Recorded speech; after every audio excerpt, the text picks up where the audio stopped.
I'm glad to have you here. My name is Amanda Harper. I'm 65 years old, and what I'm about to tell you will shake you to your core. Follow my story until the end, and please comment the city you're watching from. It really helps this channel grow. My daughter died 7 years ago, or so I believed. Every January, I sent her husband $40,000 money I earned running a small grocery store with aching hands and sleepless nights. I did it for my granddaughter Helen, for my husband Michael, who died of grief, believing our daughter was gone, and for the daughter I thought I had already buried. Then, one quiet afternoon at the park, my 7-year-old granddaughter grabbed my sleeve and whispered something that would change everything. "Grandma, please stop sending him money. Please come to the house and see." I did exactly what she said, and what I saw there nearly stopped my heart. Before we go any further, a gentle reminder, some elements have been altered for privacy and narrative purposes, but the truth behind this message is real and meant to help others facing similar situations. It was a Saturday afternoon in September 2024, one of those perfect Pennsylvania days when the leaves were just starting to turn gold at the edges. Riverside Park was busy with families, the sound of children's laughter mixing with the distant hum of traffic on Route 9. I sat on our usual bench near the old oak tree, watching Helen kick her light-up sneakers against the wooden slats. She'd just finished her strawberry swirl ice cream, our tradition every other Saturday for the past 7 years. Chocolate chip for me, strawberry swirl for her. "I got an A on my spelling test," Helen said, and I could hear the pride in her 7-year-old voice. "That's wonderful, sweetheart." I squeezed her small hand. "I'm so proud of you." For a moment, everything felt okay, normal even. Helen had her mother's smile, that same way of lighting up her whole face when she was happy. It was like having a piece of Sarah back, even if just for these Saturday afternoons. Then Helen stopped smiling. "Grandma?" Her voice dropped to barely a whisper. I turned to look at her, and that's when I saw something I'd never seen in my granddaughter's eyes before. Fear, real bone-deep fear. "What is it, honey?" She glanced over her shoulder toward the playground, then leaned in close. So close I could smell the strawberry on her breath. "Please stop sending money." My heart skipped. "What, the money to Daddy?" Her little fingers gripped my sleeve, twisting the fabric. "Please stop." I blinked, trying to understand. "Helen, what are you talking about?" "There's something you need to see." Her voice was shaking now. "Just watch him, Grandma. Watch Daddy. You'll see." Before I could ask another question, she pulled away, suddenly hopping off the bench. "I have to go. He'll be mad if we're late." "Wait, Helen." I reached for her, but she was already backing toward the parking lot. "If something's wrong, you can tell me. You know that, right?" "Please, Grandma." Those big brown eyes, Sarah's eyes, looked up at me with an urgency that made my chest tight. "Just watch him." She wouldn't say another word. The drive to Scott's house was silent. Helen stared out the window, clutching her backpack like it was a life preserver. I wanted to ask more questions, wanted to understand what had put that fear in her eyes, but the set of her small jaw told me not to push. Not yet. Scott's house was a modest 2-story on Maple Street. White siding, black shutters, a lawn that was always a week past needing a mow. I'd helped him with the down payment 4 years ago, another check I'd written without thinking twice because that's what family does. That's what Sarah would have wanted. He was waiting on the front steps when we pulled up, arms crossed over his chest. "You're late," he said. Not hello or how was the park. Just that flat statement of fact. "Traffic on 5th Street. I lied, putting the car in park." Helen was already out, head down, hurrying toward the door like she couldn't wait to get away from me. Or maybe she couldn't wait to get inside before Scott got angry. The thought made something cold settle in my stomach. "Go inside and start your homework," Scott said without looking at her. She didn't say goodbye to me, didn't even wave, just disappeared through the front door, and I watched through the window as she sat down at the dining room table. Scott walked right past her, phone pressed to his ear, not even glancing her way. Something twisted in my gut. "Scott, hey," I called out before he could close the door. "Is everything okay with Helen?" He shrugged, one hand still on the doorknob. "She's fine. Why wouldn't she be?" "She just seemed quiet today." "She's 7. Kids get moody." He paused, then added almost casually, "Hey, any chance you could send next year's payment early? Got some expenses coming up." Next year's payment. It was September. I wouldn't normally send the money until January. "What kind of expenses?" "House stuff. You know how it is." He still wasn't looking at me, his eyes fixed somewhere over my shoulder. I waited, but he didn't elaborate. "Forget it," he said finally. "January's fine." The door closed. I sat in my car for a long moment, engine still running, hands gripping the steering wheel until my knuckles went white. My arthritic fingers ached, but I barely noticed. "Watch him," Helen had said. "There's something you need to see. $40,000 a year. 7 years. $280,000 total." That was a lot of money for a man who barely said thank you. A man who couldn't even look his own daughter in the eye. The house was quiet when I got home. It had been quiet since Michael died, since I lost the love of my life to a broken heart, 6 months after we buried our daughter. Some nights I still reached for him in my sleep, forgetting for half a second that he was gone. Tonight I couldn't even think about sleep. I kept replaying every interaction I'd had with Scott over the past 7 years. The way he'd asked for money but never sent updates about Helen. Never invited me to dinner. Never called just to talk. He'd started dating someone new within a year of Sarah's death. I'd told myself everyone grieved differently. But what if I'd been wrong? What if there was something I'd missed? Sarah's urn was sitting on my mantel downstairs, right where it had been for 7 years. I'd kept it there because I couldn't let go, couldn't scatter her ashes like Michael had wanted. It was all I had left of my daughter. Or so I thought. I lay awake that night, staring at the ceiling while Helen's words echoed in my mind. "Watch him. There's something you need to see." What did she mean? What was I supposed to see? The night they told me Sarah was dead, I didn't believe them. It was March 15th, 2017, a date burned into my memory like a brand. 2 police officers stood on my front porch at 3 in the morning, their faces carefully neutral in that way cops learn when they're about to destroy your world. Behind them, the street was empty and cold. I remember thinking it was too quiet for news like that. "There's been an accident on Route 9, the older one said. "Your daughter's vehicle went off the road." Vehicle, not car, not Sarah's Honda. Vehicle like using a distant word could somehow soften what came next. "She's at the hospital," I asked, already reaching for my coat. Michael was behind me, gripping my arm. The officer shook his head. "Ma'am, I'm very sorry. There was a fire. Your son-in-law identified her from dental records." That's when Michael's knees buckled. The details came in pieces over the following days, each one sharp enough to cut. Sarah had been driving home late from her friend's house, Rebecca Cole, her best friend since college. The car had veered off Route 9 near mile marker 47, hit a tree, and caught fire. By the time emergency crews arrived, the vehicle was fully engulfed. They said she died on impact. They said she didn't suffer. I've never been sure if that was true or just something they tell families to help them sleep at night. The funeral was closed casket. Had to be. Scott stood beside me at the service baby Helen on his hip. She was barely 6 months old then, and I remember thinking how wrong it was that my daughter's baby would never remember her mother's face, never hear her laugh, never know how Sarah used to sing off-key in the shower or how she cried during sappy commercials. They gave us an urn, simple brass about the size of a shoebox. It sat on our mantel for a week before Michael could even look at it. "We should scatter her ashes at the lake," he said one morning, his voice hollow as a drum. "Remember how much she loved it there. We'd spent every summer at Lake Rayburn when Sarah was growing up. She'd learned to swim there, caught her first fish, kissed her first boyfriend under the dock. Michael was right, it was the perfect place. But then Michael died. 6 months after we buried our daughter, my husband's heart just stopped. The doctors called it cardiac arrest, but I knew better. You can die of a broken heart. I watched it happen. He got thinner, quieter, more distant every day until one morning I woke up and he was gone. I found him in the kitchen, collapsed by the coffee maker. The same coffee maker Sarah had bought us for Christmas 3 years earlier. After that, I couldn't bring myself to scatter the ashes. Couldn't let go of that urn. It felt like letting go of Sarah all over again, and I'd already lost too much. So it stayed on the mantel. Still does 7 years later. Harper Family Market kept me going. The store had been in my family for 35 years. My father started it back in 1989, and I took over when he retired. It's nothing fancy, just a neighborhood grocery on the corner of 5th and Chestnut. The kind of place where people know your name and pay with crumpled bills from their jacket pockets. Mrs. Patterson buys her tea there every Tuesday.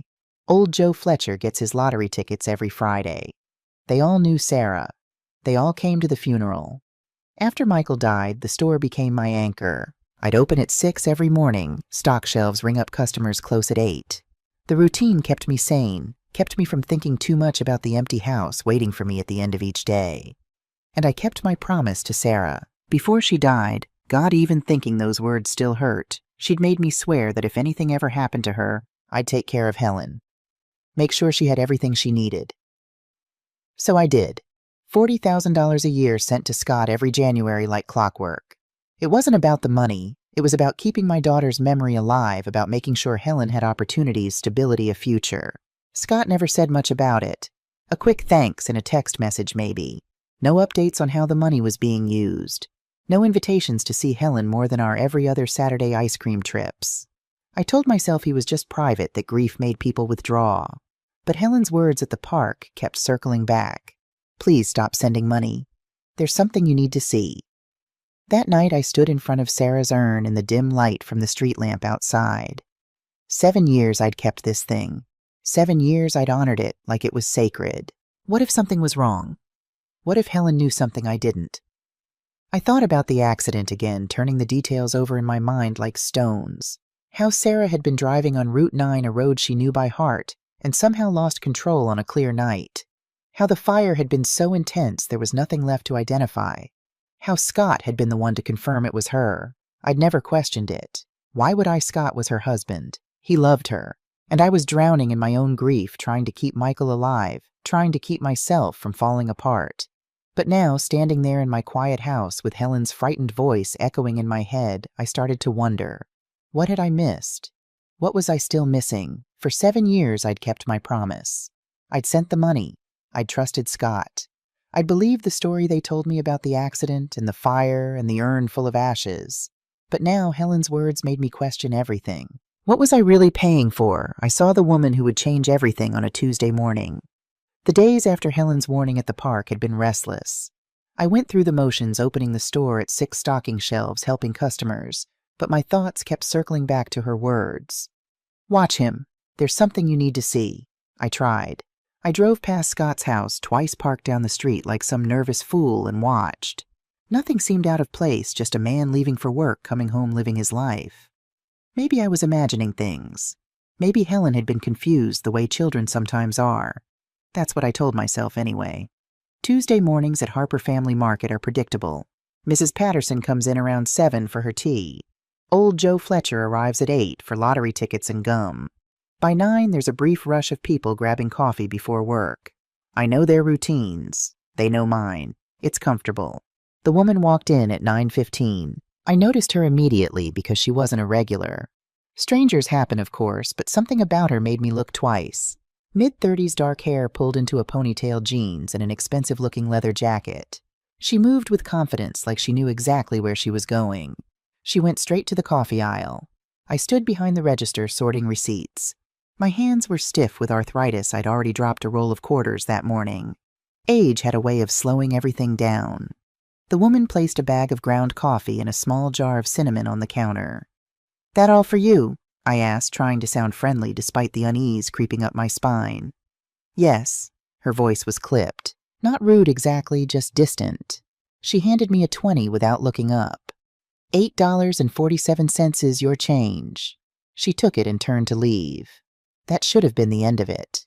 But as she passed me, something tugged at my memory. The way she moved, the shape of her face, something familiar I couldn't place. "Ma'am?" I called out. She stopped and glanced back. "Yes? Have we met before?" Her expression didn't change. "I don't think so. You just remind me of someone." "I hear that a lot." She pushed through the door and left. I stood there staring after her, trying to remember who she reminded me of. The harder I tried, the further it slipped away. 20 minutes later, I stepped outside to bring in the sandwich board sign. That's when I saw her again. She stood across the street beside a silver sedan. And she wasn't alone. Scott was with her. My breath caught in my throat. I stood frozen sandwich board, forgotten in my hands, watching them. Scott leaned against the car, relaxed in a way I hadn't seen in years. The woman said something, and he laughed, actually laughed, throwing his head back. Then she touched his arm, brief but familiar, before getting into the driver's seat. Scott walked around and climbed into the passenger side. I watched the car pull away down 5th Street, my mind racing. Who was she? Why was Scott meeting her here right outside my store? Why hadn't he mentioned her? I thought about how she'd avoided my eyes, how quickly she'd left. Coffee and cinnamon. Just those two items, nothing else. Coffee and cinnamon. The combination unsettled me, though I couldn't explain why. I brought the sign inside, locked the door, and stood alone in the quiet store. The fluorescent lights hummed overhead. Cars passed outside. Everything looked normal, but nothing felt right. Helen's voice echoed again. Watch him. I had watched, and now I'd seen something, but I didn't understand it yet. I pulled out my phone and stared at it for a long moment. Roger Stevens had been my friend for 40 years. We'd met when his kids went to school with Sarah. He'd been a detective for 30 years before retiring, and he knew how to read situations, how to find answers when things didn't add up. I hadn't wanted to bother him, hadn't wanted to admit I might be chasing shadows because of something a 7-year-old said. But now there was a woman I couldn't place, a woman meeting Scott outside my store, a woman who bought coffee and cinnamon and left like she didn't want to be remembered. I opened Roger's contact and typed, "Need to talk. Can you come by the store?" His reply came quickly, "Be there in 20. I set the phone down and looked around the store. The shelves I'd stocked for decades, the register that had served generations, the coffee aisle where the woman had stood minutes earlier. Everything looked the same. But deep in my gut, where instinct lives, I knew something was very wrong. Who was she? And why was she with Scott Roger? Stevens walked into Harper Family Market exactly 23 minutes after I'd sent the text. Gray hair, cut military short jeans, and a flannel shirt, reading glasses hanging from a cord around his neck. 67 years old and still moving like a man who'd spent 3 decades chasing criminals through back alleys. "You look like hell," he said by way of greeting. "Thanks, Roger." He glanced around the empty store. "You closed up, flipped the sign. Figured we needed privacy. Must be serious." He pulled up a stool behind the counter and settled in, pulling out the small notebook he always carried even in retirement. "What's going on?" I didn't know where to start, so I started with Helen. Told him about the ice cream at the park, the whisper, the fear in her eyes when she'd said, "Watch him." Roger didn't interrupt, just jotted down notes in his careful handwriting. Then I told him about this morning. The woman with the dark hair and leather jacket, coffee and cinnamon, the way she'd avoided my eyes, how I'd seen her 20 minutes later getting into a car with Scott. "You get a plate number?" Roger asked, not looking up from his notebook. No, I was too surprised. Description of the vehicle. Silver sedan, maybe a Honda or Toyota. I wasn't paying attention to the car, I was watching them. He made another note. What about the woman, height, weight, distinguishing features? I thought back, trying to remember details my aging mind had captured. Maybe 5 feet 6 inches, 5 feet 7 inches. Thin, dark hair and a ponytail, mid-30s, expensive-looking leather jacket, brown with zippers. You said she reminded you of someone. Yeah, but I can't place it. Just a feeling. Roger tapped his pen against the notebook. And Scott's never mentioned a woman, never. But you've been giving him $40,000 a year for 7 years. For Helen, I said quickly, defensively. The money's for Helen. Right. Roger's tone was neutral, but I knew what he was thinking. Amanda, he said carefully, when's the last time Scott gave you an update on how that money's being used? I opened my mouth to answer and realized I couldn't. Not a real answer anyway. Scott had never sent receipts, never explained expenses. He just accepted the check every January with a quick thanks and moved on. He's raising a daughter alone, I said, hearing the defensiveness in my own voice. I'm sure it's going to good use. I'm sure. Roger set his pen down and looked at me. Really looked at me. But Helen told you to stop sending money and to watch Scott. That's not normal, Amanda. 7-year-olds don't say things like that unless something's wrong. I know. So what do you want me to do? That was the question, wasn't it? I'd called Roger because some part of me knew I needed help, but saying it out loud felt like crossing a line I couldn't uncross. I need to know what's going on, I said finally. I need to know if Helen's safe, if Scott's, I don't know, doing something he shouldn't be. Roger leaned back on the stool, arms crossed. You want surveillance? Is that legal? On a public street watching someone's comings and goings from outside their property? He shrugged. Not illegal. Not particularly ethical if you're doing it to a family member, but not illegal. The word family hit harder than it should have. Scott wasn't blood, but he was Sarah's husband, Helen's father. For 7 years, I'd sent him money because that's what family did. Now I was talking about spying on him like he was a suspect. I don't want to betray his trust, I said quietly. Then don't. Roger's voice was firm but not harsh. Go home. Forget about the woman. Forget about Helen's warning. Tell yourself everything's fine and keep writing those checks. I looked up sharply. You think I should ignore this? No. He met my eyes. I think you need to decide what matters more, Scott's trust or Helen's safety. The words hung in the air between us. She's 7 years old, Roger continued.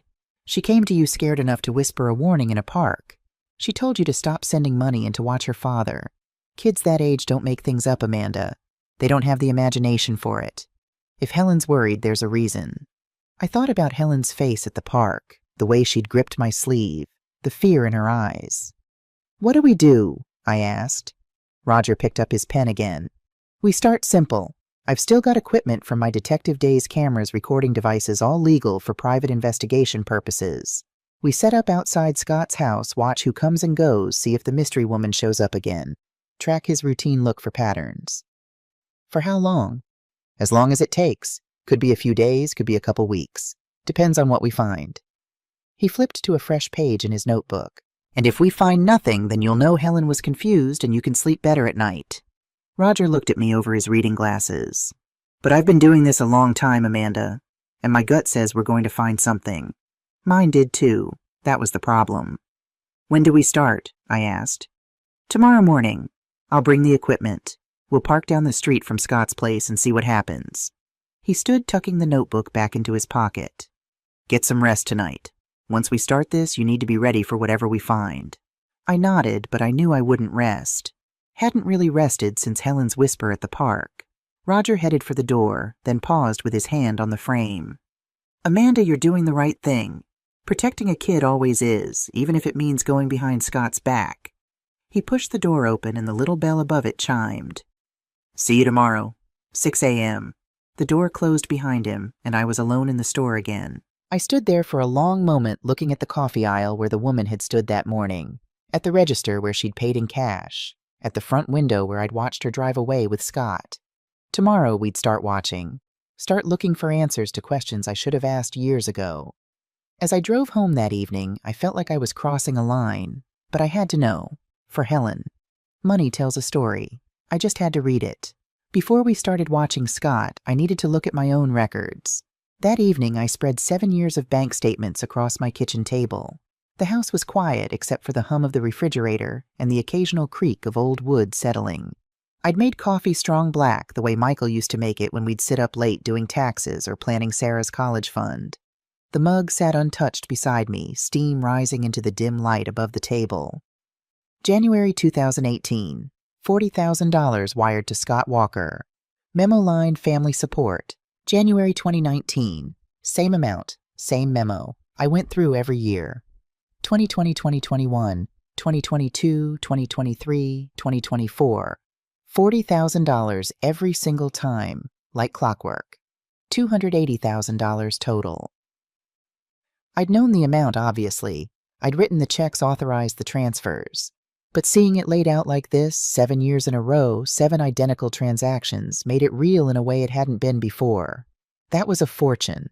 A small fortune, maybe, but more money than most people saw in a lifetime. And what did I have to show for it? I pulled out the shoebox I kept in the hall closet, the one with receipts and correspondence. Anything related to Scott and Helen. I sorted through 7 years of paperwork, looking for proof that the money had been used properly. Proof that Scott was grateful. Proof of anything, really. What I found was nothing.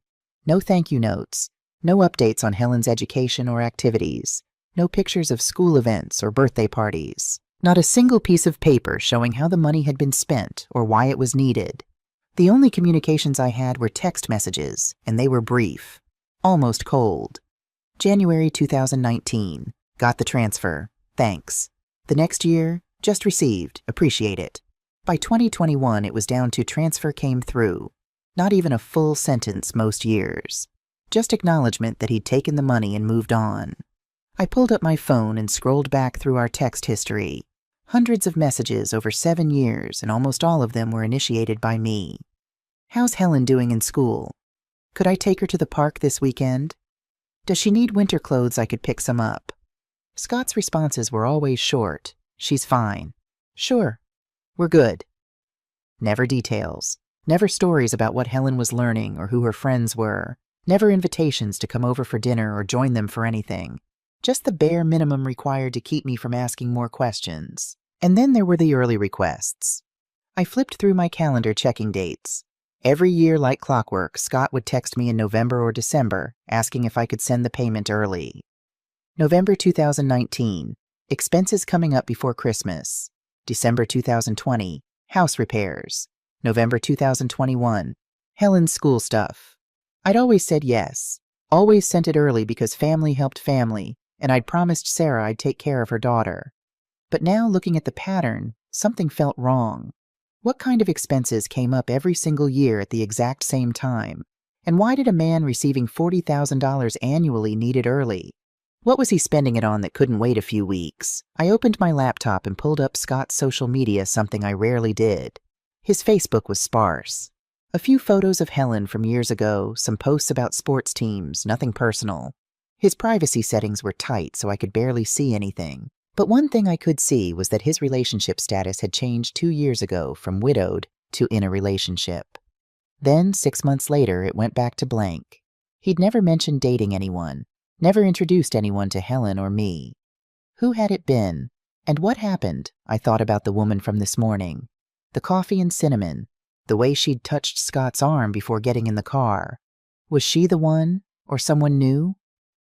I pulled out a legal pad and started making notes. Not because I knew what I was looking for, but because Roger had taught me once that patterns emerged when you wrote things down. I wrote down everything I could think of. Scott asking for money early every November/December. Never providing updates or receipts. Minimal communication. No family involvement. Relationship status changed 2 years ago. Mystery woman today. Then I wrote down my questions. Where was the $280,000 going? Who was the woman? Why did Helen want me to stop sending money? What was Helen afraid of? I set the pen down and looked at the pile of bank statements. 7 years of faith. 7 years of trust. 7 years of believing Scott was doing right by my granddaughter because I couldn't imagine a father doing anything else. But what if I'd been wrong? I got up and walked to the living room where Sarah's urn still sat on the mantel. Beside it was a framed photo of Sarah, Michael, and me at Lake Rayburn the summer before the accident. Sarah was laughing, head thrown back, Michael's arm around her shoulders. Both of them looked so alive. "I'm trying, baby," I said to the photo. "I'm trying to do right by Helen. I just don't know if I've been doing it the right way." The house was silent. I picked up another photo from the bookshelf, this one of Helen from last year. She was sitting on the front steps of Scott's house, arms wrapped around her knees, not quite smiling. I'd taken it during one of my visits. At the time, I'd thought she looked thoughtful. Now I wondered if she'd looked sad. How long had she been trying to tell me something was wrong? I gathered all the bank statements and organized them by year, added the screenshots of our text messages, the information about his social media, the notes I'd just written, everything Roger might need to understand what we were dealing with.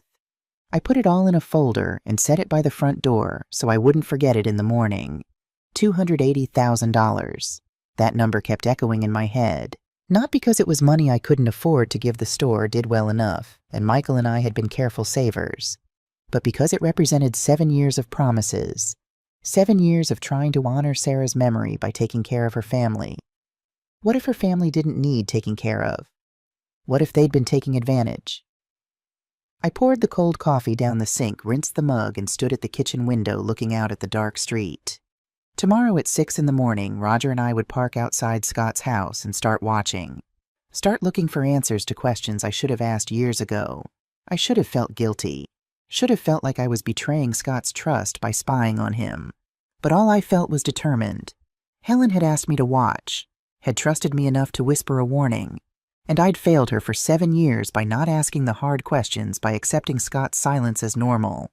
I wouldn't fail her anymore. Tomorrow, Roger and I would start watching. Whatever we found, I was ready. Some truths are buried in plain sight. The urn sat on my mantel for 7 years. I never opened it. Roger brought the cameras at 5:30 the next morning. He'd stayed until nearly 1 a.m. the night before, documenting the coffee grounds and cinnamon from the urn, photographing everything, scribbling notes into his small notebook. Before leaving, he told me to get some sleep and that we'd start surveillance at dawn. I tried.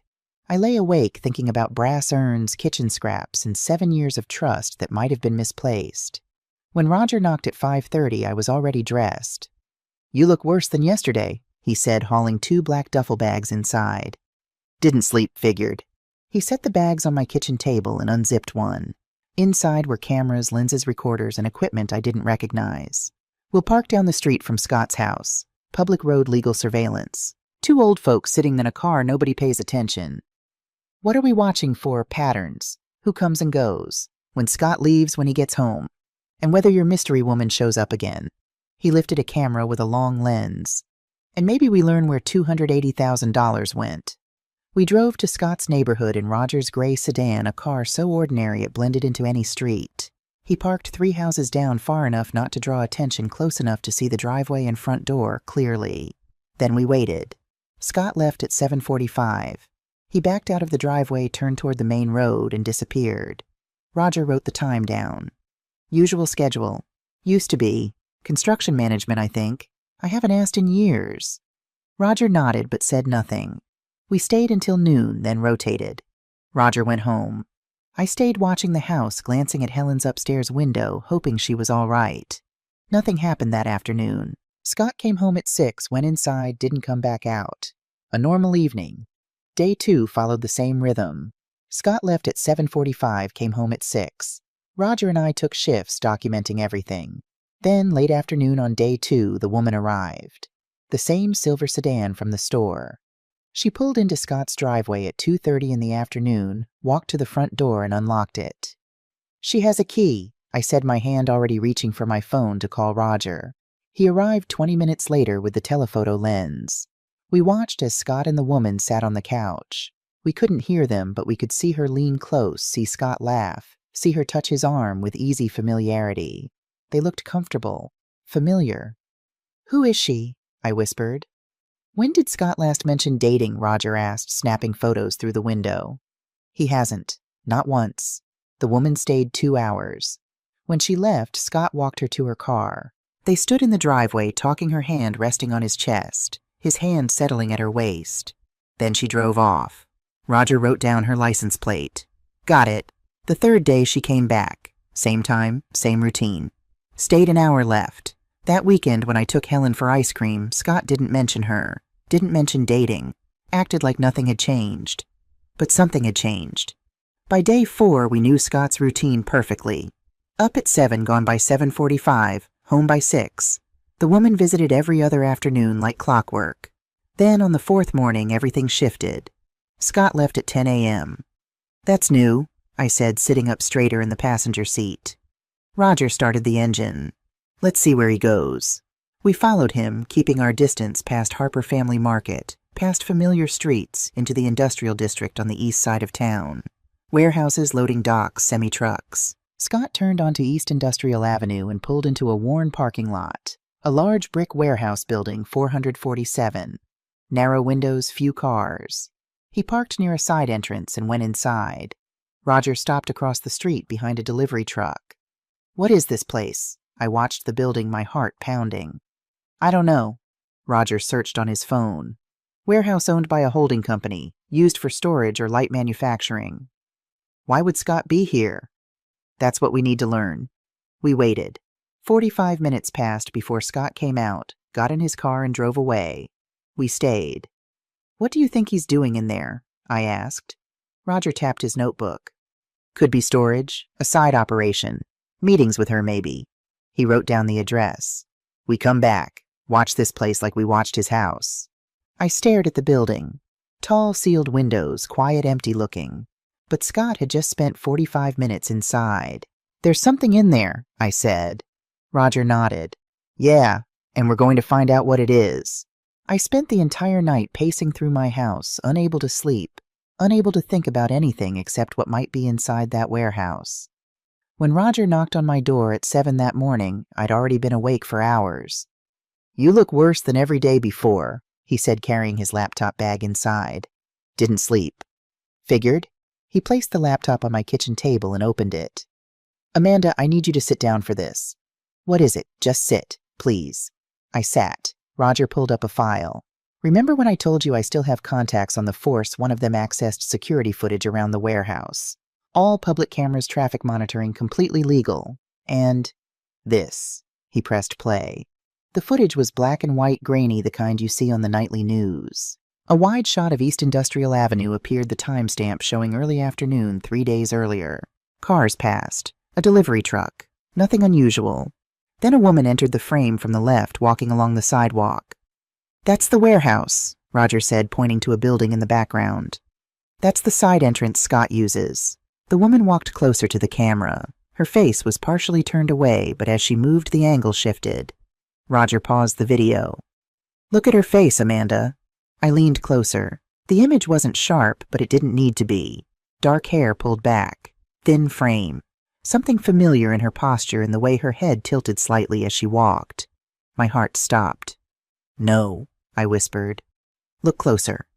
Roger zoomed in. The pixels blurred, but the shape remained. The nose, the cheekbones. That subtle tilt of the head I'd seen thousands of times when she was a teenager, when she was in college, when she stood beside me on her wedding day. That's not possible, I said, my voice shaking. Roger opened another window. I ran the image through facial recognition software. Compared it to Sarah's driver's license photo from 7 years ago. 2 images appeared side by side. On the left, Sarah's license photo from 2017. Younger, smiling. On the right, a still frame from the warehouse footage. Older, no smile, darker hair, but the same face. 97% match, Roger said softly. Amanda, that's Sarah. The room tilted. I grabbed the edge of the table to steady my say. No, she's dead. We buried her. We had a funeral. You had a closed casket funeral, Roger said gently. You cremated someone, but you never saw a body, and the urn was filled with coffee grounds. I stared at the screen at my daughter's face, changed older, but unmistakably alive. She's alive, I whispered. Yes, Sarah is alive. The words didn't make sense. For 7 years I'd mourned her. I'd stood at that empty grave with its false headstone and talked to her like she could hear me. For 7 years her urn sat on my mantel, and I believed it held her ashes, and she was alive. The grief came first. Not relief, not joy. Grief crushing and suffocating. Grief for 7 years stolen from us. 7 years Michael and I could have spent with our daughter. 7 years Helen could have known her mother. Then the rage followed. Michael died believing Sarah was dead, I said, my voice breaking. He died of a broken heart.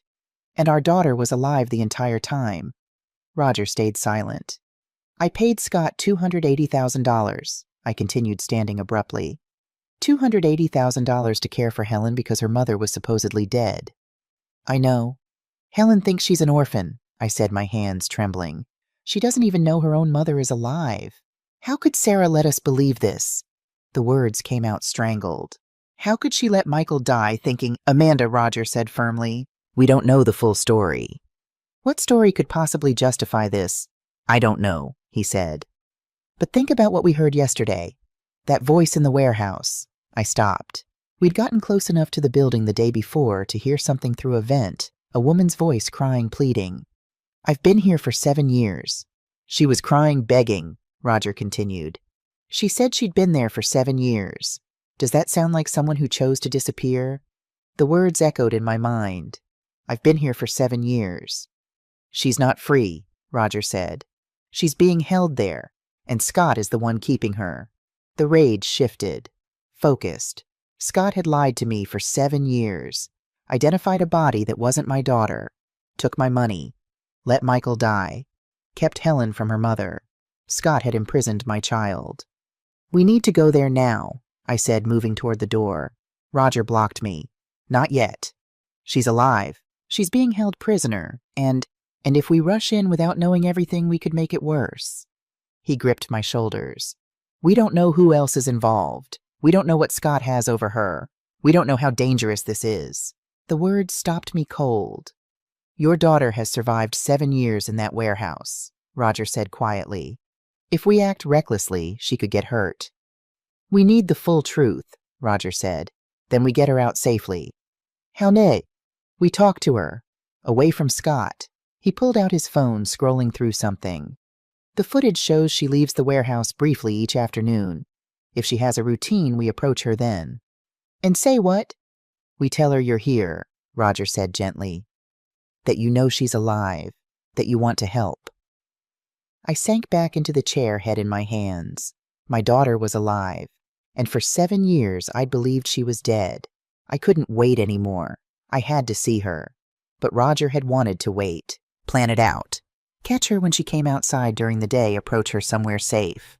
But how was I supposed to go home and sleep, knowing my daughter I'd mourned for 7 years, was alive, locked in some warehouse while I sat in my empty house staring at fake ashes? I couldn't do it. So at 9 that night, I got in my car. Didn't even tell Roger I was going. Just drove.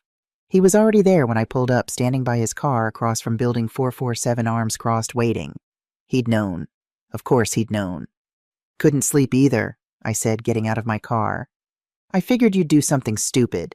He wasn't smiling. If we're doing this, we do it my way. We go in, we stay calm, we listen. Got it. Yeah.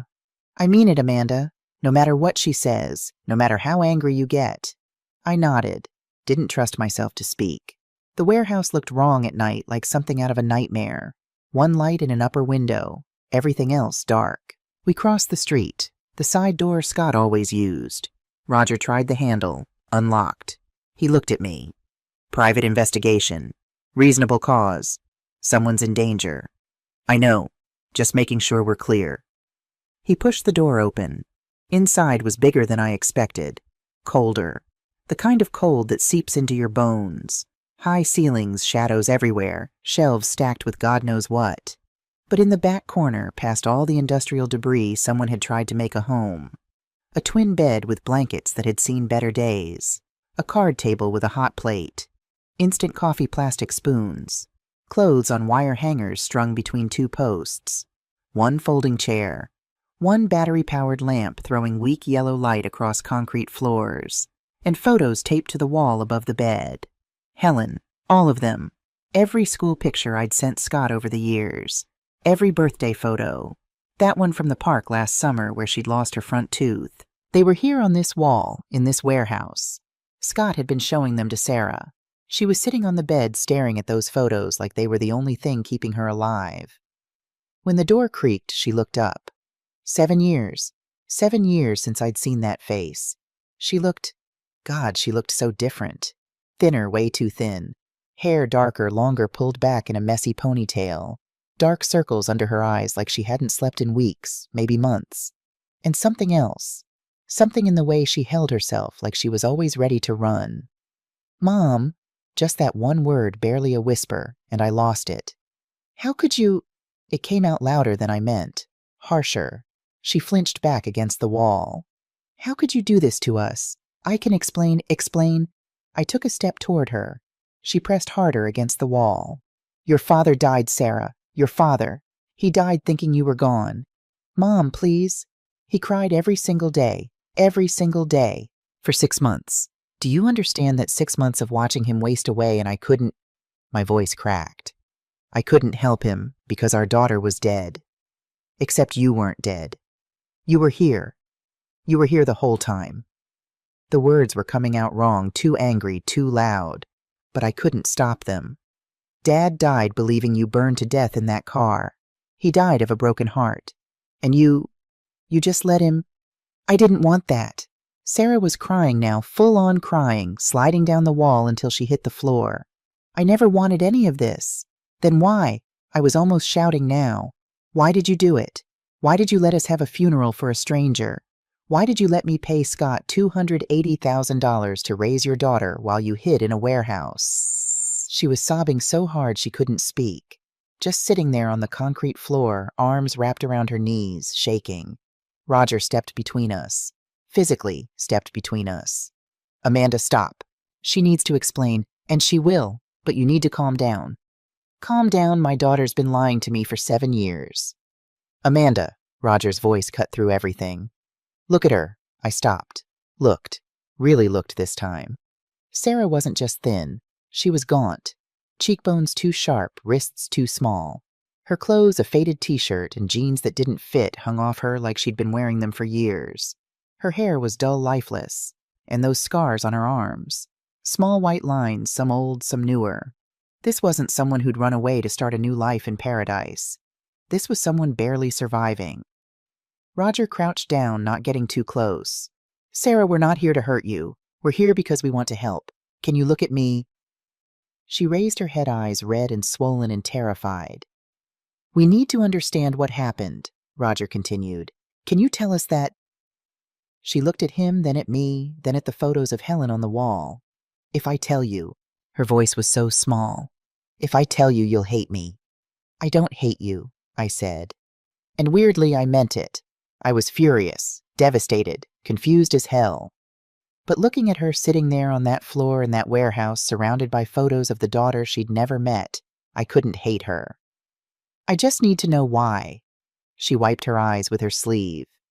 It's not a simple story." "We have time."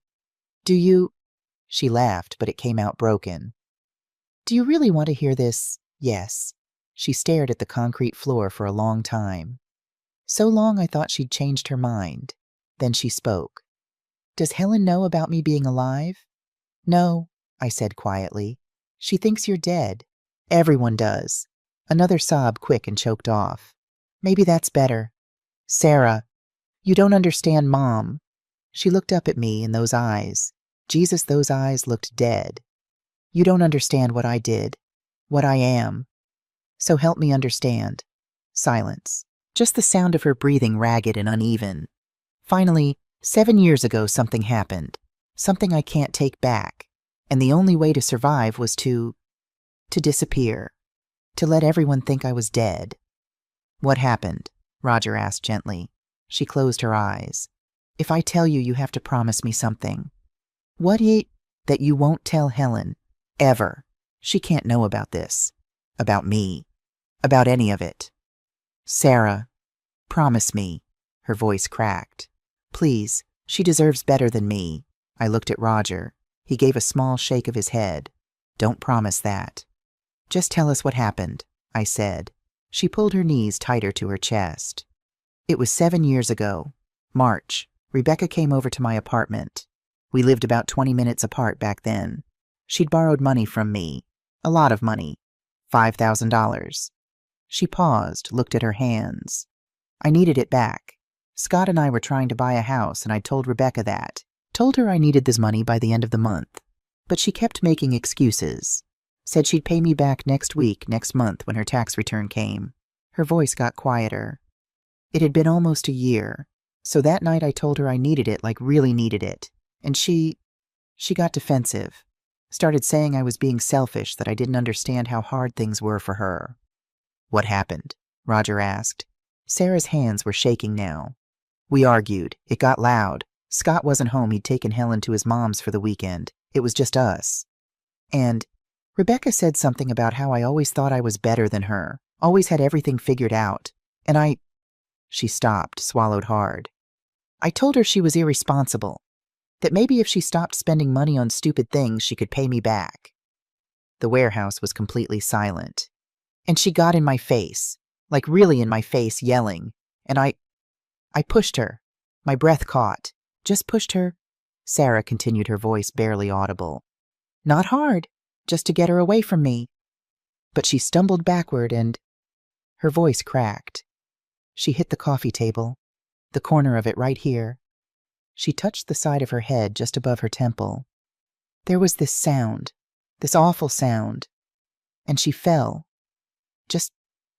Just collapsed. Tears were streaming down her face now. She was hurt. Really hurt. There was so much on the carpet, on the table, on my hands. And Rebecca, she wasn't moving. She wasn't responding. She was hyperventilating. Roger moved closer but didn't touch her. "Breathe, Sarah. Just breathe." She gulped air, nodded, kept going. I panicked. I called Scott. He came home right away, and when he walked in and saw Rebecca on the floor, he just stared for a minute. Then he checked her. put his fingers on her neck, and he looked at me and said, "She's gone." My stomach turned. I couldn't stop crying. Couldn't think. Scott kept saying we had to stay calm, had to figure this out. He said it was self-defense, that I'd just been protecting myself. She looked at me, and I saw the terror in her eyes, the same terror that must have been there 7 years ago.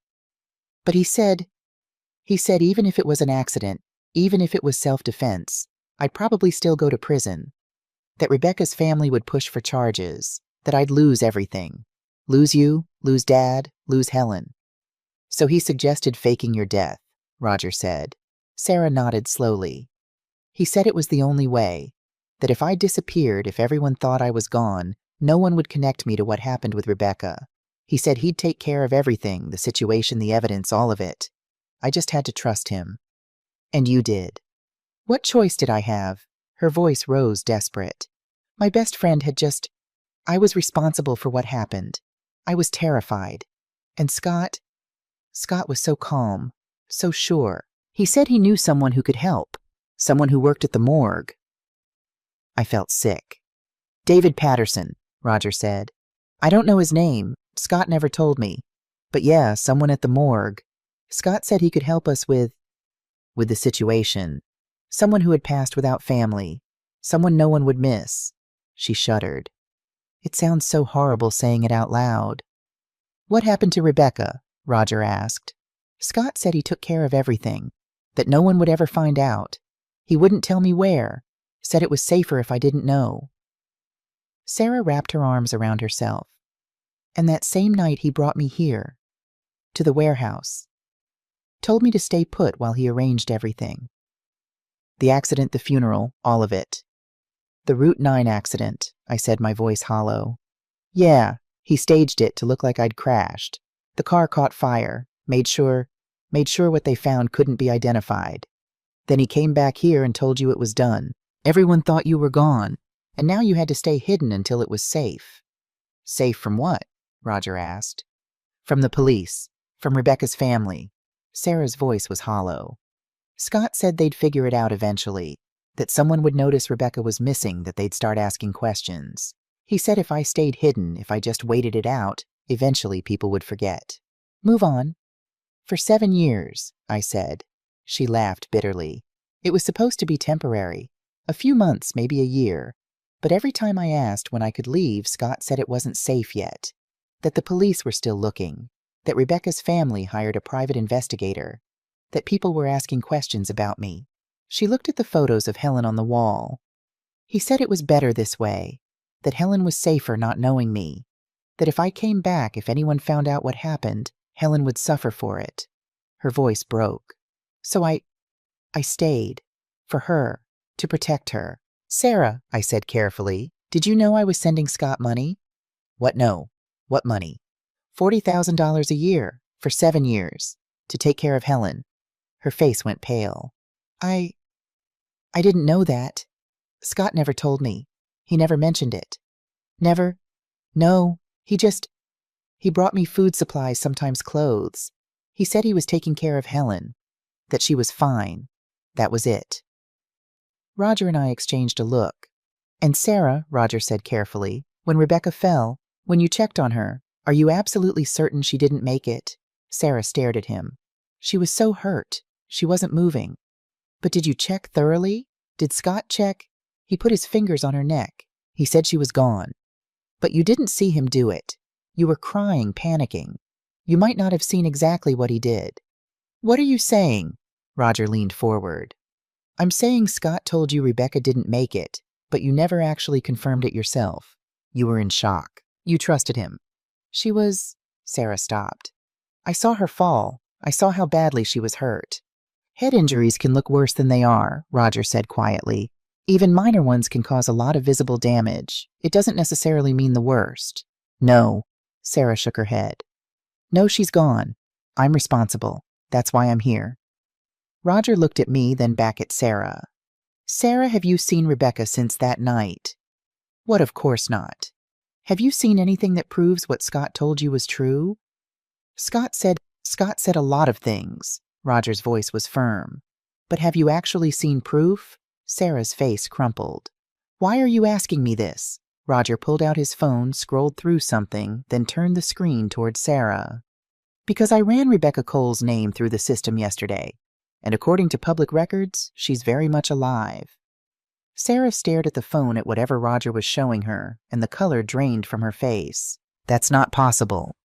This photo was taken 6 weeks ago at a coffee shop in town. That's Rebecca Cole, alive and well.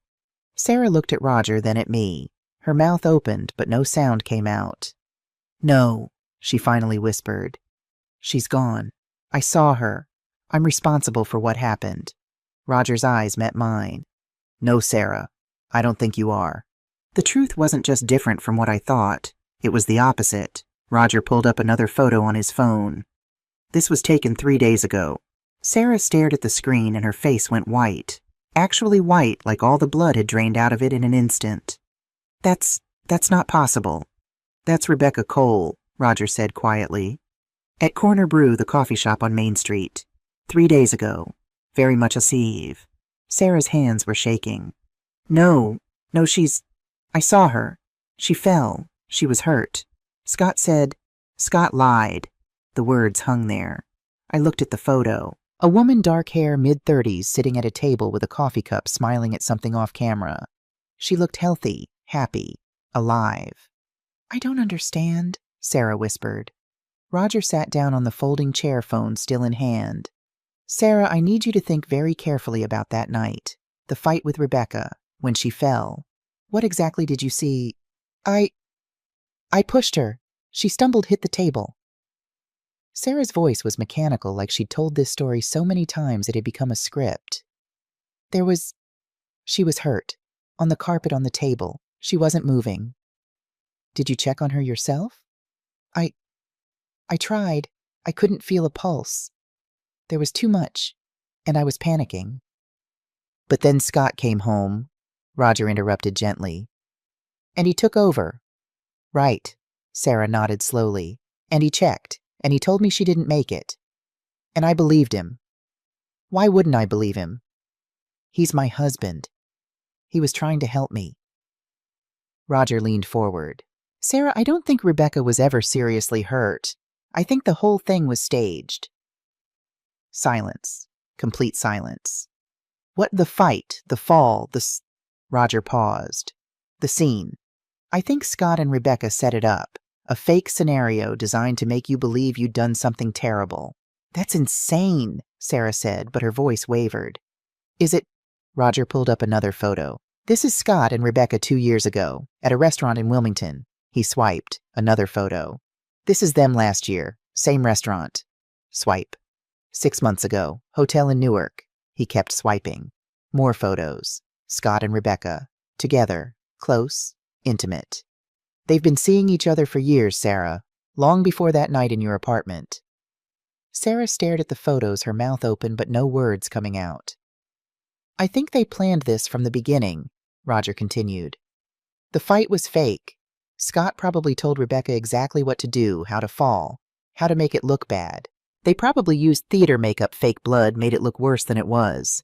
But you saw what they wanted you to see. And then Scott came in and confirmed it. Told you Rebecca was gone. That you were responsible. That you had to hide. Roger's voice was firm but not harsh. He manipulated you, Sarah. He used your panic and your guilt to control you. And he's been controlling you for 7 years.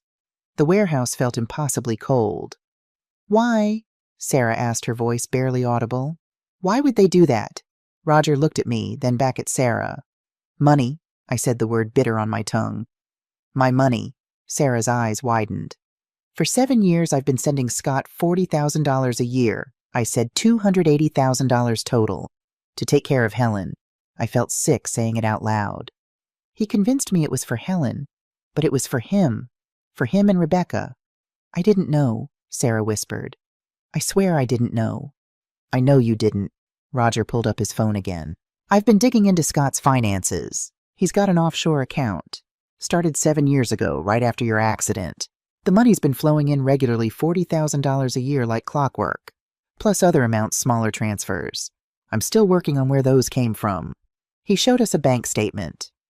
3 weeks ago, Scott transferred most of the account balance, just over $60,000, to a different account in the Cayman Islands. My stomach dropped. He's planning to run, Roger said. Him and Rebecca. Take the money and disappear. Sarah looked like she might be sick. So none of it was real. The fight, the accident, the hiding, none of it. Oh, the hiding was real, Roger said quietly. But it wasn't to protect you from the police. It was to keep you locked up out of the way so Scott could collect your mother's money and live his life with Rebecca without you interfering. 7 years. 7 years my daughter had been trapped in this warehouse believing she was a criminal while her husband and her best friend lived free, took my money, took everything.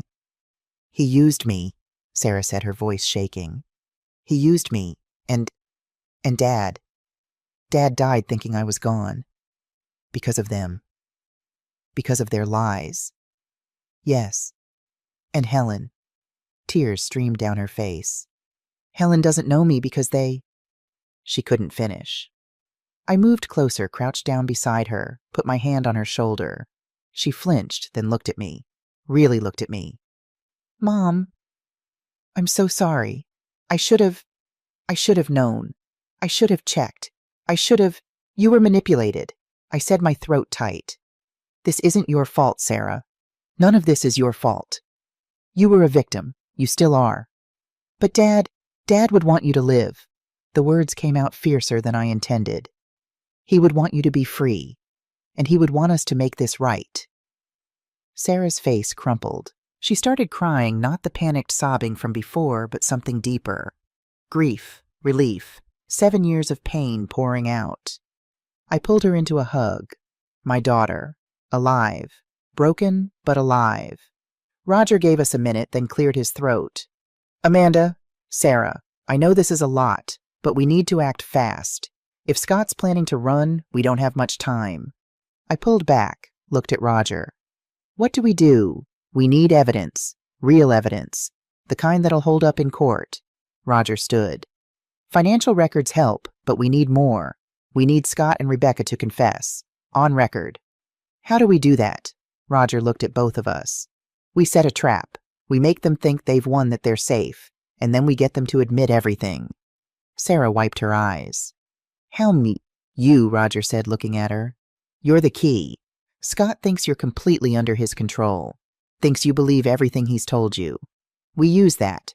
You wear a wire, confront him, get him talking. And once he thinks you're still too scared to do anything about it, he'll tell you the truth. Sarah looked terrified. But then something changed in her face. A hardness I hadn't seen before. He kept me here for 7 years, she said quietly. He let me believe I'd hurt someone. He let Dad... She stopped, swallowed. He let your husband die thinking I was gone. He used Helen. He used you. She looked at Roger. What do I need to do? Roger looked at both of us, his expression grave. If we're going to take them down, we need them to confess. And I have an idea. We met at Roger's house the next morning to plan. I hadn't slept again, spent the whole night thinking about Sarah in that warehouse, about Scott and Rebecca living free, while my daughter rotted in a prison of lies about Michael, about Helen, about 7 years of deception. Roger's house was small, but organized, retired detective organized. Papers stacked neatly, coffee brewing, a dining room table covered in folders and equipment I didn't recognize. Sarah sat across from me looking small and exhausted. She'd stayed at my house last night, first time in 7 years she'd slept in an actual bed. I'd heard her crying through the wall around 3 a.m. I didn't know what to say, so I just let her be. Roger set down 3 mugs of coffee and opened his laptop. Okay, here's what we need. Scott and Rebecca have to confess on record, admissible in court. That means we need audio, clear audio, no ambiguity. How? I asked. A wire. We put a recording device on Sarah. She goes back to the warehouse. When Scott shows up, and he will show up, he always does, she confronts him, gets him talking. Once he thinks she's still under his control, he'll admit everything. Sarah's coffee mug shook in her hands. You want me to talk to him? After everything? I know it's hard. Hard. Her voice cracked. He kept me locked up for 7 years. He made me think I'd... She stopped, unable to finish. And you want me to sit there and act like everything's fine? No, Roger said firmly. I want you to act like you know. Like you're done being scared. Like you're giving him one chance to tell you the truth before you go to the police. Will that work? Scott's arrogant. He thinks you're broken, thinks you'll never stand up to him. Roger leaned forward. When you confront him, when you show strength instead of fear, he'll panic. And when people panic, they talk, they justify, they explain, they confess. Sarah looked at me. Mom, I wanted to say no, wanted to tell Roger we'd find another way, but I knew there wasn't another way. You've survived 7 years of his lies, I said quietly. You can do this. She was silent for a long moment, then nodded. Roger pulled out his phone. I've already talked to Detective Kevin Walsh. He's with the County Police Fraud Division. I worked with him for 15 years before I retired. He's solid and he's ready to move on this. Move how? I asked. Walsh gets us the wire official equipment, properly documented everything legal and admissible. He'll also position officers nearby. Unmarked vehicles, plain clothes. If anything goes wrong, they move in immediately. What counts as wrong? Roger's jaw tightened. If Scott threatens Sarah, if things get physical, if she uses the safe word. Safe word? Something she can say that sounds natural, but signals she's in danger. Officers come in the second they hear it.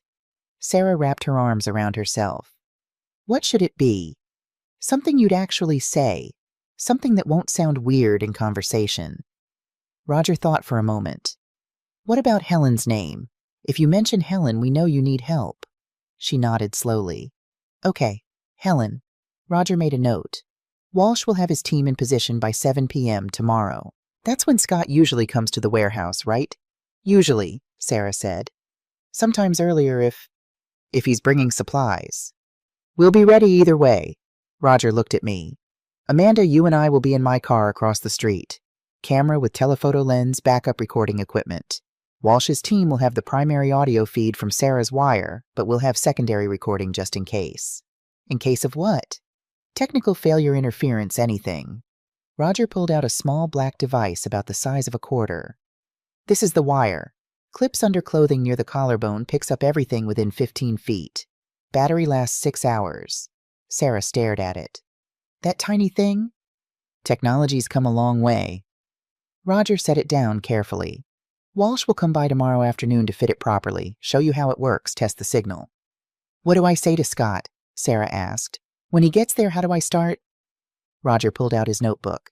We'll script it. Not word for word that'll sound fake, but general talking points. Ways to guide the conversation. He started writing. You start calm. Tell him you know. Don't say how you know, just that you do. See how he reacts. He'll deny it, Sarah said. Probably. That's when you push.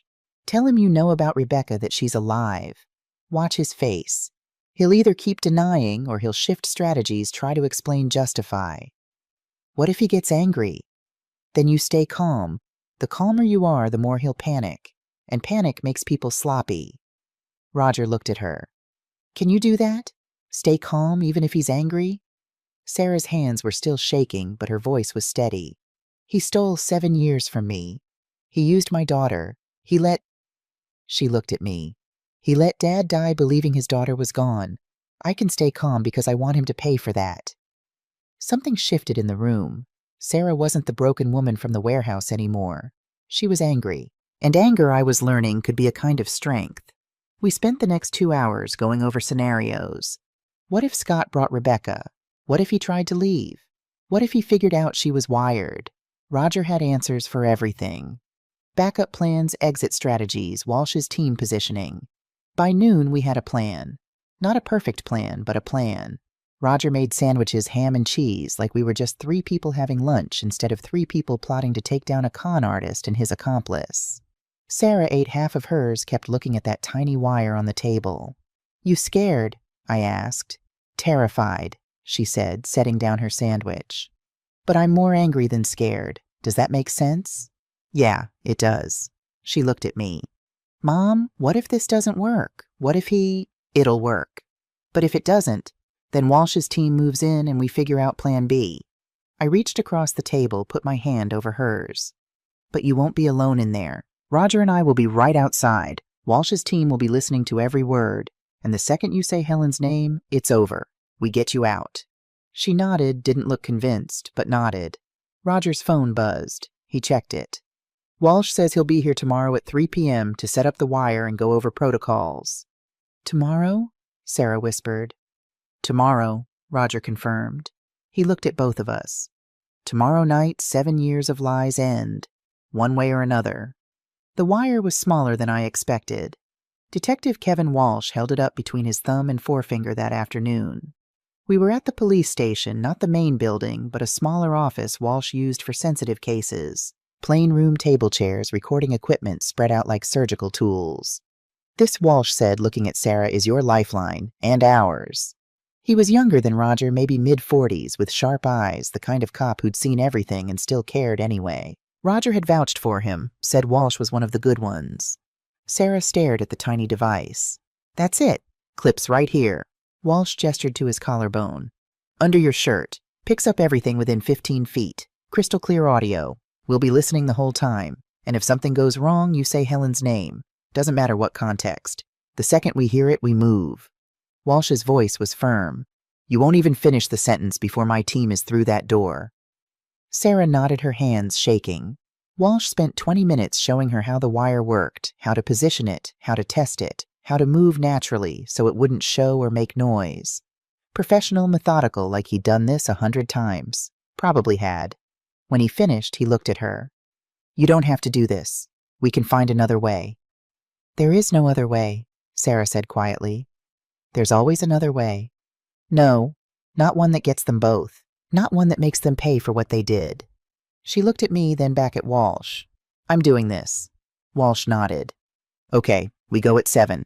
My team will be in position by 6:30. Unmarked vehicles, plain clothes. You won't see them, but they'll be close. He left to coordinate with his team. Sarah and I sat in that plain room, not talking, just sitting, the wire on the table between us.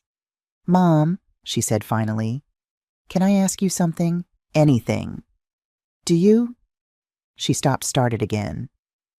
Do you hate me for what I put you through? The question caught me off guard. What? No, Sarah. I let Dad die thinking I was gone. I let you pay all that money. I let Helen grow up without stop. I moved my chair closer, took her hand. You didn't do any of that. Scott did. Rebecca did. They manipulated you. They used you. None of this is your fault. But I should have known. I should have checked. I should have... You were terrified. You thought you'd hurt someone. You trusted your husband to help you. I squeezed her hand. Sarah, you were a victim. You still are. And what you're doing tonight, confronting them, getting justice that takes more courage than anything I've ever seen. She started crying, quiet tears running down her face. I'm proud of you, I said. And your dad would be proud of you too. She squeezed my hand back. We sat like that for a long time. Then it was 6 o'clock. Time to go. Walsh came back with the wire, helped Sarah put it on, tested the signal. Clear as a bell. Remember? He said, his voice gentle but firm. Stay calm. Get them talking. And if anything feels wrong, say the word. Helen, Sarah repeated. We'll be right outside. She nodded. I wanted to pull her into a hug, tell her we'd find another way, keep her safe. But I knew she needed to do this. Needed to face them. Needed to end 7 years of lies. I love you, I said. I love you too, Mom. 7 o'clock came too fast. Roger and I were in his car parked 50 yards from the warehouse. Far enough that Scott and Rebecca wouldn't notice, close enough that we had a clear view of the side entrance. I had binoculars. Roger had a camera with a telephoto lens. And in my ear, a small earpiece connected to Walsh's frequency. I could hear everything Sarah heard. Everything her wire picked up. Walsh's voice crackled through the earpiece. All units in position. Target vehicle not yet arrived. Stand by. I looked at the warehouse. One light in the upper window. Sarah was in there alone, waiting. She'll be fine, Roger said, seeing my face. You don't know that. I know she's stronger than Scott thinks she is. I know she's got every cop in this county ready to move if she needs them. And I know she wants this. Roger lowered his camera. Amanda, your daughter spent 7 years thinking she was responsible for something terrible. Tonight she becomes the one who brings them down. That's power. She needs this. I knew he was right. Didn't make the waiting easier. 8 o'clock passed, 8:15, 8:30. Maybe they're not coming, I said. They'll come. Scott's predictable. Comes to the warehouse every few days. He'll come. At 8:47, headlights turned onto East Industrial Avenue. Silver sedan. This is it, Roger said, raising his camera.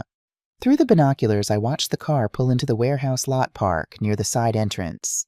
2 people got out. Scott, tall, clean-cut, wearing a jacket I'd probably paid for with my money. And Rebecca, dark hair, confident walk, the woman who'd helped destroy my daughter's life. They walked to the entrance. Scott pulled out a key, opened the door, went inside first. Walsh's voice in my ear. Target 1 has entered, Target 2 following, all units hold position. Rebecca disappeared through the doorway. I held my breath. Through the earpiece, I heard footsteps, the scrape of the door closing. Then Scott's voice, casual, almost cheerful. Sarah, I brought you a surprise tonight. More footsteps, lighter. Rebecca's heels on concrete. A pause long enough that I started to worry something was wrong. Then Scott's voice again, but different this time, confused. You're not surprised. Through the earpiece, Sarah's voice came through clear, calm, steadier than I expected. Scott, I know everything. A pause. Then Scott's voice, careful now. Know what? What are you talking about? I know Rebecca's alive. I know she never... Sarah's voice caught, but she pushed through. I know you lied to me, both of you, for 7 years. Silence. Long enough that I gripped the binoculars tighter, ready to move. Then Rebecca's voice, cool, almost curious. How did you find out? Roger grabbed my arm, held up his phone, recording every word. Does it matter? Sarah said. You lied. You made me think I'd hurt someone. You kept me locked in here while you lived your lives. Scott's voice shifted harder now, angry. You were supposed to stay hidden. Hidden from what the police aren't looking for me, are they? They never were. You don't understand. Then help me understand. Sarah's voice was stronger now, and I felt a surge of pride. Tell me why. Why did you do this? Another pause. I could hear movement through the earpiece, footsteps on concrete. Then Scott spoke, and what he said made my blood run cold. Because we needed the money, just like that. No hesitation, no shame. Money, Sarah repeated. Your mother's money, Rebecca said matter-of-fact, like she was discussing grocery shopping. $40,000 a year for 7 years, $280,000 total. I felt Roger's hand on my shoulder, keeping me in the car, keeping me from charging through that warehouse door. You did this for money, Sarah's voice cracked. You made me believe I was responsible for... You let my father die thinking I was gone, for money. It wasn't personal, Sarah, Rebecca said, her voice calm and cold. It was just business. Your mother had money. We needed it. You were the way to get it. My father died from grief. Sarah's voice rose. That wasn't part of the plan. That wasn't part of the plan. Rebecca's voice didn't change, didn't soften. But honestly, it worked out. Made the whole thing more believable. Your mother was devastated. Never questioned anything. Roger had to physically hold me back. Wait, he hissed in my ear. Let them finish. Scott's voice again, and now he sounded almost proud. We had it all worked out. The fight was fake. Rebecca knew exactly how to fall where to fall. We used theatrical makeup, fake blood. Made it look worse than it was. You manipulated me, Sarah said quietly. We gave you an option, Scott corrected. Prisoner freedom. You chose freedom. You told me I'd hurt someone. And you believed it because you wanted to believe it, because it gave you an excuse to disappear. Scott's voice was dismissive now, careless. Come on, Sarah. Don't act like you're completely innocent here. You went along with everything. Because I was terrified. Because it was convenient, Rebecca said, her voice sharp. You didn't have to work, didn't have to take care of Helen, didn't have to be a wife or a mother or a daughter. You just had to hide. And we took care of everything else. I wanted to scream, wanted to tell Sarah none of that was true, but I couldn't, could only listen. How did you do it? Sarah asked, her voice shaking but determined. The accident, the funeral, all of it. Scott actually laughed. David, my cousin, works at the county morgue. Got us, he paused. Got us someone who'd passed. No family, no one to claim them. Made sure the documentation looked right. You used someone who'd passed away, Sarah's voice was horrified. The car accident did the rest. Fire destroys evidence, makes identification impossible. Your mother never questioned it. Why would she? Her daughter was gone. And the urn? Coffee grounds, Rebecca said, and I could hear the amusement in her voice. And cinnamon. And some other spices. Your mother kept that thing on her mantel for 7 years. Never opened it. Never checked. My hands were shaking. Roger's hand tightened on my shoulder. $280,000, Scott said, his voice satisfied. Paid for everything. This warehouse, Rebecca's apartment, our trips, our life together. You've been together this whole time, Sarah said. Not a question, a statement. Since before you actually, Rebecca said. Scott and I have been seeing each other for almost 10 years. You just didn't notice. And tomorrow, Sarah asked. You said something about tomorrow. Tomorrow we fly to Grand Cayman, Scott said. New life, new identities. We've got just over $60,000 in the offshore account. Enough to start fresh. What about Helen? What about her? Scott's voice was cold and different. She's fine. Your mother can keep paying or not. Doesn't matter to us. You're just going to abandon her. She's not my problem anymore. Silence. Then Sarah's voice so quiet I almost didn't hear it. Take me with you. Roger's head snapped up. We hadn't planned this. What? Scott sounded confused. Take me with you. To the Cayman Islands. Let me disappear for real this time. Why would we do that? Because I have nothing left here. Sarah's voice was breaking, Academy Award breaking. My mother hates me. Helen doesn't know who I am. I might as well start over too. Scott and Rebecca didn't respond. I could hear them talking, whispering too quiet for the wire to pick up clearly. Then Rebecca's voice louder. We don't need her. She knows too much, Scott said slowly. If she talks, then we make sure she doesn't talk. How? She comes with us, Scott said. Or, the silence that followed made my blood run cold. Or what? Sarah's voice still calm, but I could hear the edge of fear creeping in. Scott's voice dropped to a whisper, but the wire picked it up. Clear as day. Or we make sure you never tell anyone. The moment I heard the threat, I moved. Through the earpiece, Scott's voice continued colder now. Final. Sarah, you're a liability. You always have been. Rebecca's voice. We can't risk her talking. Then sounds movement, a sharp intake of breath. Sarah's voice no longer calm. Let go of me. I didn't think, just reacted. The car door slammed open. I was out before Roger could stop me. Amanda, wait. I didn't wait. Couldn't wait. My daughter was in there and they were threatening her, and 7 years of control snapped in that instant. Roger was behind me, shouting into his radio. All units move in, go, go, go. I heard sirens, saw headlights, police vehicles converging from every direction. But I was already running. 50 yards felt like 50 miles. The warehouse door side entrance.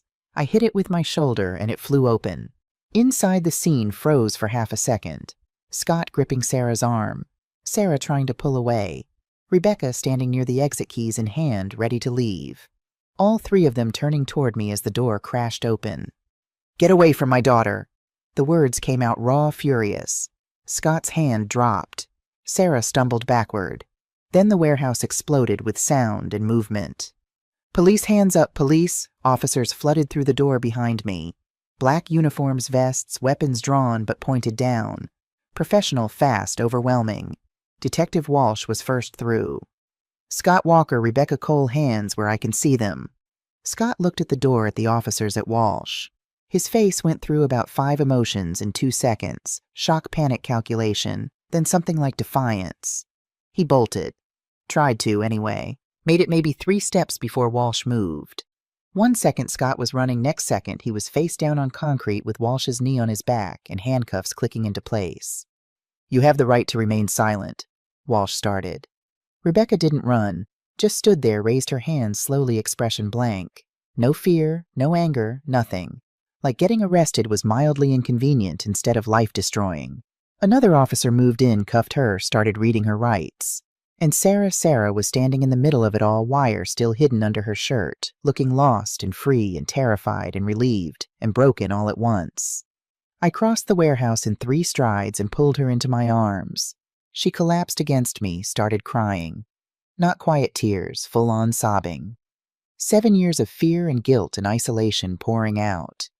"It's over," I said into her hair. "You're safe now. It's over." "Mom," her voice cracked. "I'm so sorry. About everything. About Dad, about the money, about—" "We'll figure it out," I said, held her tighter. "Together.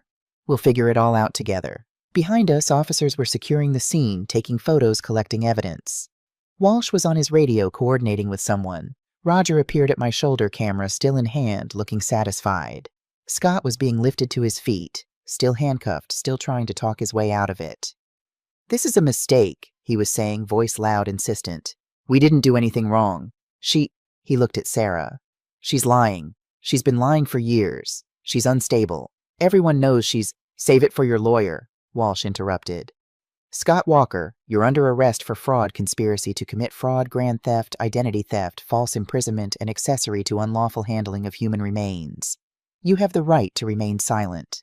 I suggest you use it." "This is ridiculous. We were helping her. She wanted to disappear. We gave her that option." Walsh just looked at him. "We recorded everything, Mr. Walker. Every word you said tonight. Every confession. Every threat. It's all on tape." Scott's face went white. "What the wire your wife was wearing? It recorded everything." Walsh held up a small device. "Crystal clear audio. You admitting to staging the fight, faking Sarah's death, stealing from Amanda Harper, planning to flee the country, and threatening Sarah Walker when she confronted you." Scott stared, then looked at Sarah, really looked at her, understanding dawning. You set us up." Sarah wiped her eyes, looked at him, and for the first time in 7 years, she looked strong. "No," she said quietly. "I just told the truth." 2 officers led Scott toward the door. As they passed, he twisted back, his voice cracking, almost desperate. "We would have gotten away with it. We had it all planned. We were so close." Walsh shook his head. "You were never close, Mr. Walker." They took him outside into one of the police vehicles. Doors closed. Sirens started. Rebecca was already in another vehicle, still silent, still cold, staring straight ahead like none of this mattered. Walsh turned to us. "We'll need statements from both of you, but we've got the primary evidence, the wire recording financial records Roger provided. It's solid." "What happens now?" I asked. "They'll be arraigned tomorrow. Bail will be high. Federal charges are likely wire fraud, money laundering. We're also picking up David Patterson tonight," he added, looking at where Scott had been. "Your cousin at the morgue. Conspiracy, body theft, falsifying records." He looked at Sarah, gentle now. "Miss Harper, you're a victim, not a suspect. We'll need your testimony, but you're not being charged with anything. You're free to go." Free to go. 7 years, and she was finally free to go. Roger stepped forward, handed Walsh a folder. "Financial records, bank statements, transfer receipts, everything Amanda paid over 7 years. $280,000. Walsh flipped through it. "We'll file for restitution as part of the sentencing. It'll take time, but you should get it back." I didn't care about the money. Didn't care about any of it. Just cared that my daughter was standing next to me alive, safe, free. The police vehicles started pulling away, lights flashing. Scott and Rebecca inside, headed to county lockup, to arraignment, to trial, to consequences they'd avoided for 7 years. Walsh shook my hand, then Roger's, then Sarah's. "You did good tonight, Miss Harper. That took real courage." She nodded, couldn't speak. Walsh left. Roger packed up his equipment, said he'd meet me at the station tomorrow for statements, gave me a quick hug, rare for Roger, and headed to his car. And then it was just Sarah and me standing in that warehouse in the place she'd called home for 7 years. "Can we leave?" she asked quietly. "I don't want to be here anymore." "Yeah, we can leave." I put my arm around her shoulders. We walked out together, past the makeshift bed, past the photos of Helen on the wall, past 7 years of imprisonment. Outside, the night air was cool, clean, free. The trial began 3 months later in January 2025. Those 3 months between the arrests and the trial passed in a blur. Police statements, meetings with prosecutors, therapy sessions for Sarah. Slow, careful steps toward healing. Introducing Sarah to Helen under supervision. At first, only an hour at a time. Helen confused and cautious. Sarah patient, gentle, afraid of pushing too hard. Me standing in the middle, trying to keep everyone steady while my own emotions threatened to pull me apart. The trial was held at the federal courthouse downtown, a massive stone building with high ceilings and echoing halls.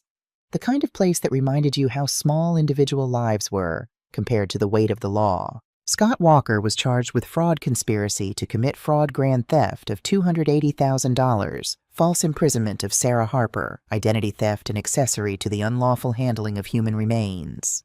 Rebecca Cole faced charges of conspiracy fraud theft and aiding false imprisonment. David Patterson, Scott's cousin, who worked at the county morgue, was charged with body theft, falsifying official records, and conspiracy. All three pleaded not guilty. The prosecution appeared unconcerned. I testified on the second day. I walked into the courtroom wearing the only suit I owned, the same one I'd bought for Sarah's funeral 7 years earlier, and had never worn again. I sat in the witness box while the prosecutor asked me to tell my story. I told the jury about Sarah's supposed accident, about Michael's grief, about the urn that sat on my mantel for 7 years, about the $40,000 I sent Scott every January, about discovering the coffee grounds and cinnamon, about finding my daughter alive inside a warehouse. The defense tried to suggest I'd been careless, that I should have questioned things sooner, that somehow my trust made me partially responsible. The prosecutor shut that down quickly. She showed the jury 7 years of bank records, transfer receipts, written documentation of every payment. She demonstrated that I'd done exactly what any grieving mother would do, trusted family, and tried to protect my granddaughter. Sarah testified on the third day. I watched from the gallery as she walked to the stand. She wore a simple blue dress we'd picked out together. Her hair was longer now, healthier. She looked stronger. But when she began to speak, her voice trembled.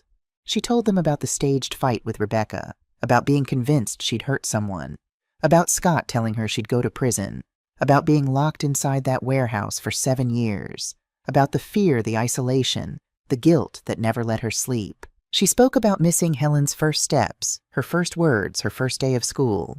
7 years of her child's life stolen. When she finished, the courtroom was silent. Scott's attorney tried to portray Sarah as a willing participant, someone who wanted to escape her responsibilities as a mother and wife. The prosecution dismantled that claim. They played the wire recording. Scott's voice admitting the setup, Rebecca's calm, deliberate confession, their plans to flee the country, their threats when Sarah confronted them. The jury heard everything. They also saw the evidence. The fake urn filled with coffee grounds and cinnamon sat on a table as an exhibit. Bank records revealed offshore accounts. Surveillance footage showed Scott and Rebecca together, intimate over many years. The falsified death certificate was entered into evidence. David Patterson testified after taking a plea deal, admitting he'd provided remains from the morgue in exchange for $5,000. Rebecca's attorney claimed it was a misunderstanding, that she was just Scott's girlfriend and didn't understand the full scope of his actions. The wire recording destroyed that argument. Rebecca's voice was cold and precise. "It was just business, Sarah. Your mother's money." The trial lasted 2 weeks. The jury deliberated for 4 hours. On February 14th, Valentine's Day, they returned their verdict. Guilty on all counts. For all defendants. The courtroom erupted.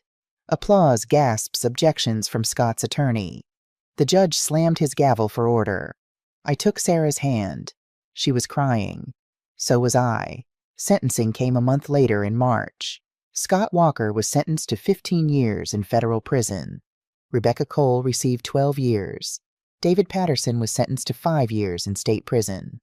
All three were ordered to pay restitution, $280,000 to me, an additional $50,000 to Sarah for emotional damages and false imprisonment. Scott's parental rights to Helen were terminated.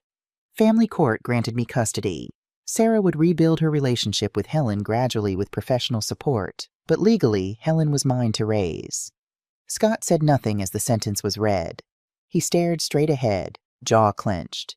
Rebecca looked bored. David cried. They were led away. 15 years, 12 years, 5 years.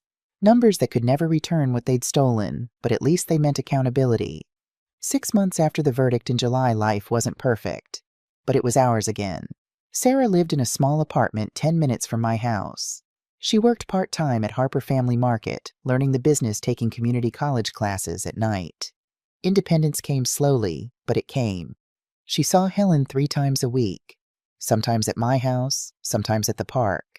Sometimes the three of us ate dinner together, and for a moment it almost felt normal.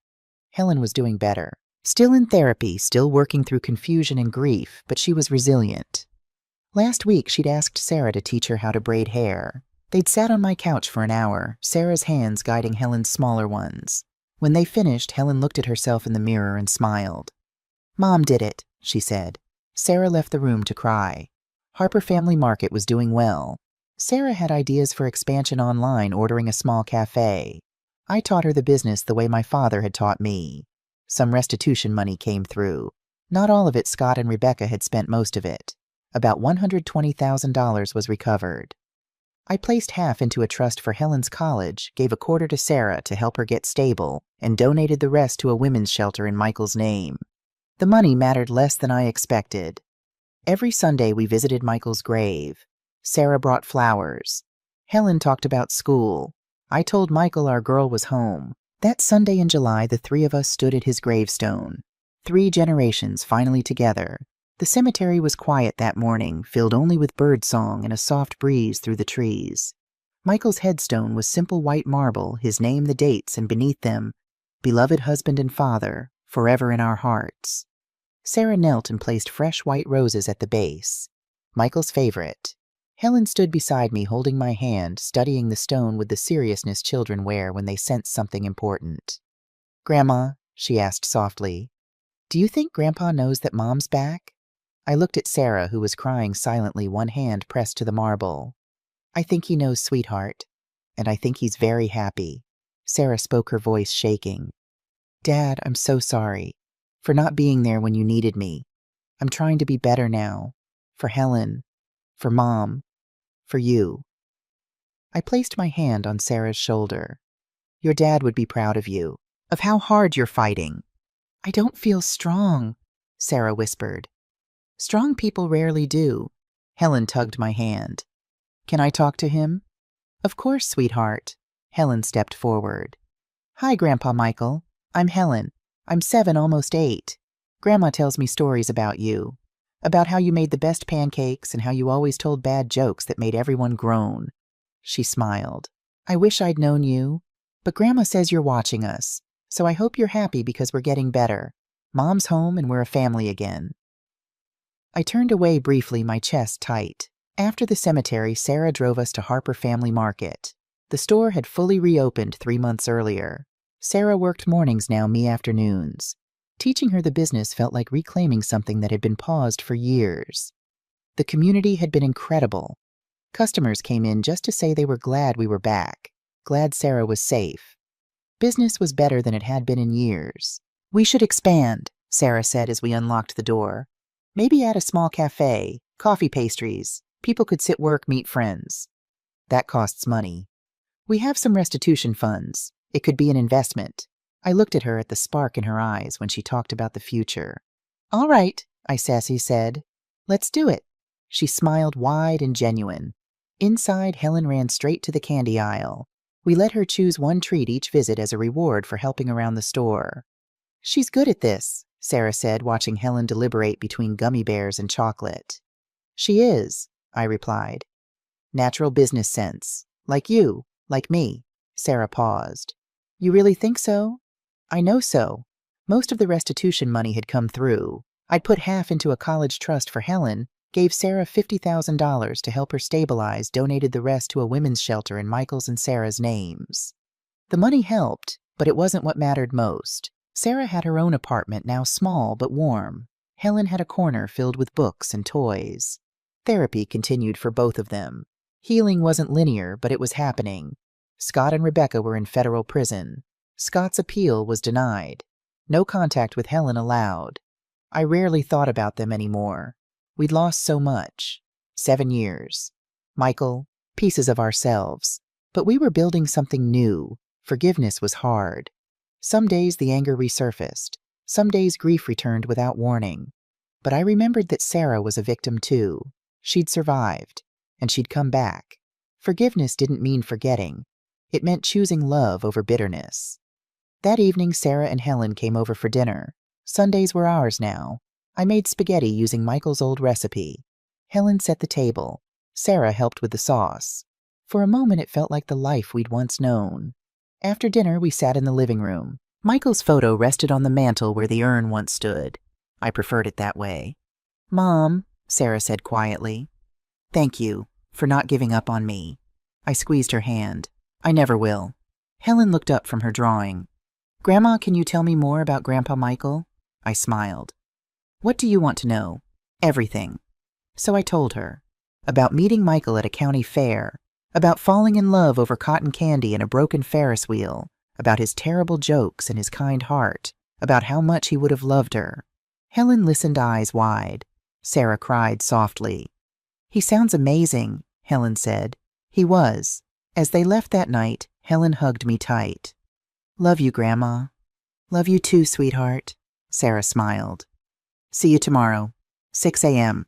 I'll bring coffee." I watched them drive away and felt peace settle in. Not perfect, not easy, but together, and that was enough. 7 years of lies, a lifetime of truth ahead. On that quiet Sunday evening in July, the three of us had sat around my kitchen table, 3 generations finally whole. This family story didn't end with revenge. It ended with redemption. And to you listening to this story, remember I spent 7 years carrying a weight I didn't even know was there. 7 years paying for a lie. 7 years mourning a daughter who was alive but imprisoned. And when I finally learned the truth, my first instinct wasn't justice, it was rage. I wanted revenge so badly I could taste it. But I learned something I didn't expect. God doesn't honor revenge. He honors truth. And when I chose truth over vengeance, when I chose to trust Roger and the law instead of taking matters into my own hands, God gave me something better than revenge. He gave me my daughter back. Looking back, would I do things differently? Absolutely. I'd ask harder questions. I wouldn't ignore the red flags. I wouldn't let grief blind me to the manipulation happening right in front of me. My advice to you, don't wait 7 years to demand the truth. Don't let people use your pain against you. Don't confuse patience with passivity. This revenge story taught me that revenge is temporary, but family is forever. Justice came not because I forced it, but because I trusted God's timing and let the truth speak for itself. Here's my truth. Anger is easy. Forgiveness is hard. But healing is worth it. What would you do if you were in my place?